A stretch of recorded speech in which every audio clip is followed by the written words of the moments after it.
Shridev inspired में आपका स्वागत है। एक बार एक गांव में साधु रहता था। वह गांव के बाहर वन में बनी अपनी कुटिया में जा रहा था। इसी रास्ते में बाजार पड़ता था। यहाँ से गुजरते हुए साधु की नज़र एक दुकान पर पड़ी। यहाँ पर कई सारी टोकरियाँ पड़ी हुई थी। उन टोकरियों में खजूर रखे हुए थे। खजूरों को देख साधु को लालच आ गया। उसका मन खजूर खाने को करने लगा, लेकिन उसके पास पैसे नहीं थे। ऐसे में उसे अपने मन को काबू में रखना पड़ा। फिर वो कुटिया की तरफ चल दिया। साधु अपनी कुटिया में पहुंच गया, लेकिन फिर भी खजूर खाने का विचार मन से नहीं गया। वह लगातार इसी बारे में सोचता रहा। वह ठीक से सो भी नहीं पा रहा था। अगली सुबह वह जागा और फिर से खजूर खाने के बारे में सोचने लगा। उसने सोचा, खजूर खाने हैं तो पैसे तो चाहिए ही होंगे।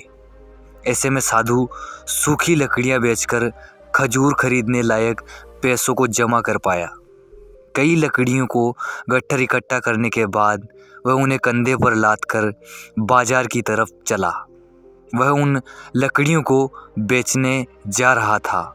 लकड़ियों का गट्ठर काफ़ी भारी था। उसके लिए इन्हें लाद कर ले जाना आसान नहीं था, लेकिन फिर भी साधु चलता गया।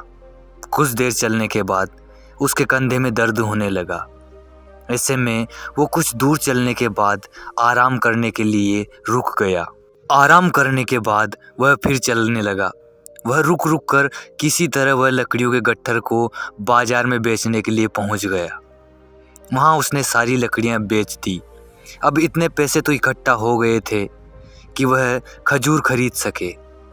पैसे लेकर वो खजूर की दुकान में पहुंचा। सारे पैसे देकर उसने खजूर खरीद लिए। खजूर लेकर वो कुटिया की तरफ चल पड़ा। कुटिया की तरफ जाते जाते उसके मन में विचार आया कि आज खजूर खाने की इच्छा हुई तो मैंने खजूर खरीद लिए।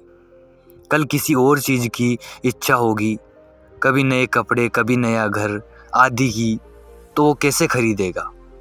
उसने सोचा कि वो तो खुद ही साधु व्यक्ति है। इस तरह की इच्छाओं के तले वो कब तक जिएगा। वो कब तक इच्छाओं का दास बना रहेगा। जैसे ही उसने ये सोचा तो उसने खजूर त्यागने का फैसला किया। रास्ते में गुजरते हुए एक गरीब व्यक्ति को साधु ने खजूर दे दिए।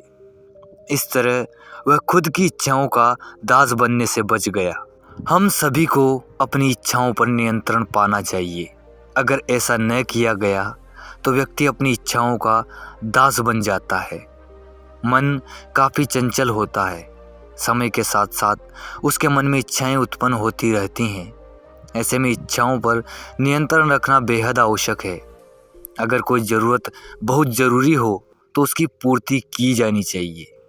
दोस्तों, वीडियो अच्छा लगा हो तो ज़्यादा से ज़्यादा शेयर करें। धन्यवाद।